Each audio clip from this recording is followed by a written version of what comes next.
연예계의 모든 것들을 순위로 알아보는 시간이죠. 랭킹쇼 하이파이브입니다. 2013년 올 한 해도 이제 앞으로 닷새 정도를 남겨두고 있습니다. 올해 연예계를 돌이켜보면 스타들의 열애, 결혼 소식도 유난히 많았지만요. 사건, 사고도 끊이지 않았던 한 해였는데요. 2013 연예계 결산 랭킹쇼 하이파이브에서 준비했습니다. 지금부터 함께 하시죠.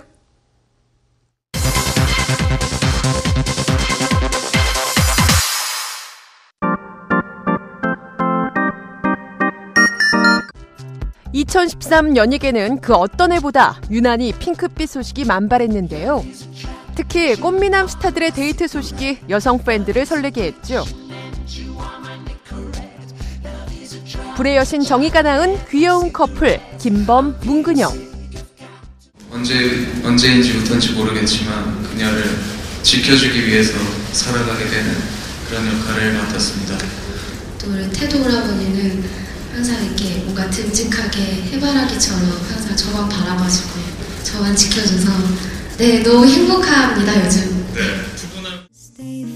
이들의 열애 사실은 유럽 여행 데이트 장면이 공개되면서 세간에 알려졌는데요. 그렇게 당당히 열애를 시작한 이들은 여행에서 돌아오는 순간에도 달달한 모습을 보여줘 부러움을 샀죠. 공항에 모인 수많은 취재진 앞에서도 두 손을 꼭 잡은 채 모습을 보인 김범, 문근영 커플은 다양한 커플 아이템으로도 눈길을 끌었습니다.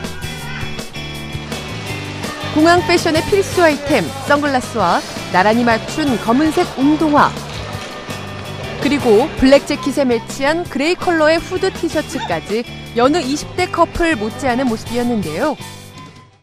지난 15일에는 원빈, 이나영 커플의 데이트 소식이 전해졌습니다.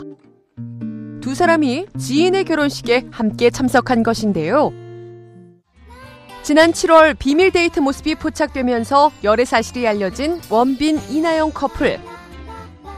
이후 함께 여러 사람이 있는 곳에 모습을 드러낸 것은 처음이었죠. 특히 그곳이 결혼식장이었기에 두 사람의 결혼 계획에 관심이 모였는데요. 결혼 계획이 궁금한 또 다른 커플, 조인성, 김민희 역시 데이트 장면이 포착돼 열애 사실이 알려졌습니다. 두 사람은 올해 초부터 연인으로 발전해 1년 가까이 사랑을 키워오고 있는데요. 여느 연인들과 다름없는 스타 커플의 데이트. 2013년이 핑크빛으로 물들기에 충분한 것 같죠. 굉장히 배우로서 큰 영광이고 기분 좋은 일이 아닐 수 없습니다.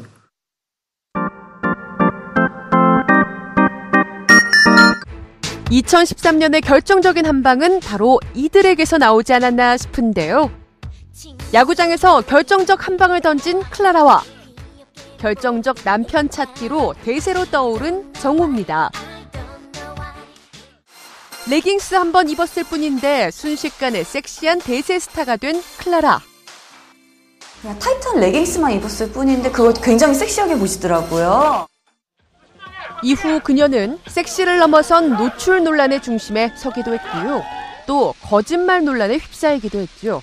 이러한 각종 화제와 논란의 중심에서 클라라는 2013년을 대표하는 스타로 자리매김했는데요. 한편 정우는 지난해 강계리에 이어 2013년에 갖고 싶은 남자로 떠올랐습니다.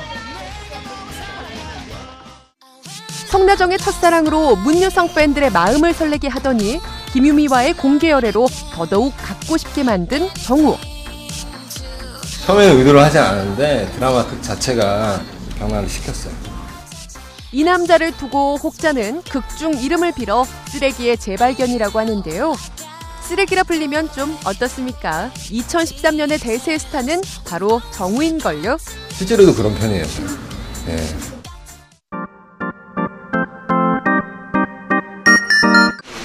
올 한 해 내 딸 서영이에 이어 너의 목소리가 들려까지 두 편의 대박 드라마에 연이어 출연한 이보영은 말했습니다. 제가 매번 말씀드리지만 모든 연기자는 자기 드라마가 다 잘 될 줄 알고 시작을 합니다. 네, 잘 될 줄 알았어요. 네. 그렇습니다. 모든 연기자는 자신의 드라마가 다 잘 될 거라는 기대 속에 시작을 하는데요. 데뷔 후 처음으로 의사 역에 도전한 권상우도 그랬고요. 내가 의사를 할 거라고 생각 못 했는데 대본이 재밌더라고요. 대한민국에서 오직 이 남자만이 할 수 있다는 독고마태로 돌아온 장근석 역시 그랬죠. 제가 또 한 번 도전해봐도 절대 후회하지 않을 수 있는 작품이라고 생각해서 쭉 기다려왔던 것 같아요. 그런데 기분 좋은 예감과는 달리 이들은 쓰디쓴 시청률을 맛봐야 했습니다. 권상우 주연의 메디컬 탑팀은 매회 자체 최저 시청률을 경신하며 11월 14일 방송된 12회에서는 3.6%의 최저 시청률을 기록했는데요. 결국 권상우는 자신의 팬카페에 올해에는 최저 시청률 드라마를 제가 다 하게 됐다며 시청률에 대한 안타까운 심경을 드러냈죠. 여기서 끝날 줄 알았던 최저 시청률 경쟁은 예쁜 남자가 그 바톤을 이어받았습니다. 첫 방송부터 6%대의 시청률을 간신히 유지하던 예쁜 남자는 지난 11일 2.9%의 시청률을 기록하며 2005년 가을 소나기가 기록한 2.3% 이후 8년 만에 2%대의 시청률을 기록하는 굴욕을 맛봤는데요. 이뿐만이 아니라 광고 천재 이태백, 미래의 선택 등 다수의 드라마가 5%대의 시청률로 시청자들에게 외면당했습니다. 이는 근래에 없었던 기현상으로 꼽히는데요. 일단 과거하고 달리 케이블에서 아주 재밌는 다른 프로그램들이 많이 하죠. 뿐만 아니라 지상파뿐만 아니라 이제 모바일로 많은 사람들이 또 보기도 하고요. 그런 점에서 전체 시청 환경이 바뀐 것도 큰 몫을 하겠죠.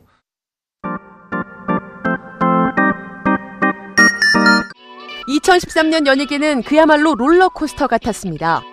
불황을 모르고 승승장구한 스타들이 있는가 하면 한 번의 실수로 추락한 스타들의 소식도 들려왔는데요. 헬멧 하나로 빵 뜬 크레용 팝과 늑대처럼 으르렁대 톱스타 반열에 오른 엑소는 독특한 컨셉으로 2013년 가요계의 핫이슈로 떠올랐고요. 네, 정말 신기한 컨셉인 것 같아요. 네, 재밌어요. 2013 KBS 연기대상 커플상을 노리는 이종석, 김우빈 역시 2013년을 승승장구한 스타로 꼽히고 있죠. 베스트 커플상 주세요. 남수랑. 학교 2013이 낳은 최고의 스타로 꼽히는 두 사람은 이후 영화와 드라마, CF까지 섭렵하며 2013년을 자신의 해로 만들었는데요. 이종석은 드라마 너의 목소리가 들려, 영화 관상, 노브레싱에 출연하며 2013년 상반기를 사로잡았고요. 그거에 한번 놀랬고 재밌었어요 되게. 김우빈은 드라마 상속자들, 영화 친구2를 연이어 히트시키며 2013년 하반기 최고의 스타로 발돋움했습니다. 저도 욕심이 생기더라고요. 그러나 모든 스타들의 2013년이 밝기만 했던 것은 아닙니다. 좋은 소식만큼이나 사건, 사고 역시 많았는데요. 올해 초부터 이어진 이승연, 박시연, 장미인의 프로포폴 불법 투약 혐의 공판이 1년 가까이 계속됐습니다. 그리고 11월 25일 이들의 선고 공판이 열렸는데요. 수년간 프로포폴을 상습적으로 투약한 혐의를 받고 있는 이승연, 박시연, 장미인에는 선고 공판에서 징역 8월에 집행유예 2년을 선고받았습니다. 너무 심력 끼쳐드려서 죄송합니다. 죄송합니다. 여배우들이 프로포폴 투약 혐의로 힘든 2013년을 보냈다면 남자 스타들은 불법 도박 사건에 연루돼 논란을 일으켰는데요. 이수근, 탁재훈, 토니안 등은 지난 수년간 사설 온라인 도박 사이트와 모바일을 이용, 해외 축구 경기에 수억 원의 돈을 걸고 베팅한 일명 맞대기 도박을 한 혐의를 받고 있습니다. 다시 한번 진심으로 죄송합니다. 혐의 인정하시는 건가요? 누군가에겐 위험하고 또 누군가에겐 짜릿했을 2013년. 2014년에는 더 좋은 소식들만 들을 수 있길 바라겠습니다. 2013년엔 스타들의 결별 소식 역시 어렵지 않게 접할 수 있었습니다. 2월에는 이세창, 김지연이 파경 소식을 전해왔고요. 3월에는 은지원이, 4월에는 축구선수 차두리가 결혼 생활을 정리했음을 알려왔죠. 그리고 지난 5월에는 가수 겸 배우 임창정이 부인 김 씨와 결혼 7년 만에 각자의 길을 걷게 됐습니다. 슬하에 세 자녀를 두고 있었던 임창정은 이혼 후 막내를 제외한 두 자녀의 양육권을 갖게 됐는데요. 이를 두고 갖은 루머에 시달리기도 했죠. 맞습니다. 살다 보면 뭐 별일 다 있죠. 지금처럼 열심히 저도 할 테니까 여러분들께서 많이 응원해 주시고 그런 저에게 힘을 좀 주시기 바라겠습니다. 지난해부터 아내와 이혼 소송 중인 류시원은 딸에 대한 남다른 애정으로 더욱 힘겨운 이혼 소송을 이어가고 있는데요.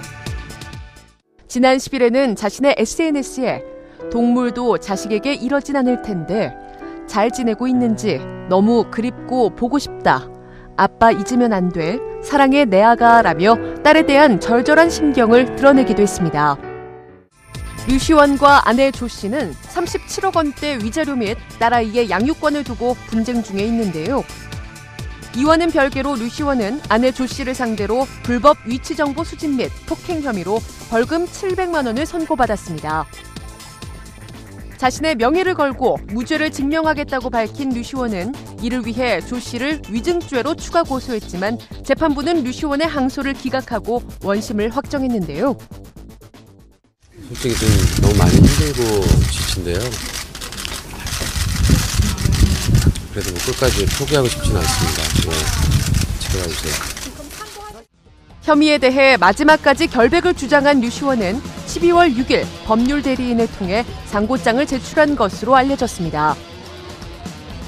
계속되는 이들의 법정 싸움은 서로에 대한 폭로전으로 이어졌고 이 과정에서 아내 조 씨가 류시원 몰래 여성의 민감한 부위에 수술을 받았다거나 류시원이 아내가 산후조리 당시 외도를 했다는 등의 주장처럼 알려지지 않아도 될 내용까지 외부에 알려져 안타까움을 사고 있는데요.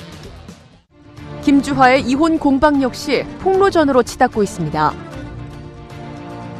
지난 9월 23일 남편 강 씨를 상대로 이혼 및 양육권 지정 소송을 제기하면서 파경을 맞은 김주화. 그녀가 이혼 소송을 제기한 이유는 자신과 두 자녀를 향한 남편의 상습적인 폭행 때문인 것으로 알려졌는데요. 김주화의 이혼 소송 소식이 보도 후 남편의 이력은 물론 가정폭력과 대마초 흡연 혐의까지 거론됐고 김주화의 시어머니가 김주화로부터 폭행을 당했다고 신고한 사실까지 전해지면서 적지 않은 파장을 몰고 왔습니다. 여기에 한 월간지는 남편 강 씨가 결혼 전 유부남인 사실을 숨겼다며 위장 결혼설까지 제기했는데요. 월간지 내용에 따르면 강 씨가 전 부인과 이혼한 것은 이들의 결혼식이 있기 불과 2달 전이었고 김주화가 이 같은 사실을 알게 된 건 2006년 첫 아들을 출산한 후였습니다. 각종 논란이 더해진 김주화의 이혼 소송. 두 사람은 지난 조정기일에서 합의점을 찾지 못해 결국 법원의 판단에 따르게 됐는데요. 12월 12일 진행된 변론 준비 기일에 남편 강 씨가 모습을 드러내 이목을 집중시켰습니다. 오늘 그 조정 발표 어디까지 가셨나요? 양육권 관련해서 계획이 있었죠. 위장 결혼과 학력 위조 의혹까지 시달리고 있는 상황에서 그 어느 때보다 남편 강 씨의 입장에 관심이 쏠렸지만 그는 담담한 표정으로 빠르게 법원을 빠져나갔는데요. 사랑은 전쟁과도 같다고 하죠. 시작하기는 쉽지만 끝내기는 힘들기 때문이라고 하는데요. 흡사 드라마 사랑과 전쟁 같은 이들의 이혼 소송 공방전이 어떻게 마무리될지 귀추가 주목되고 있습니다.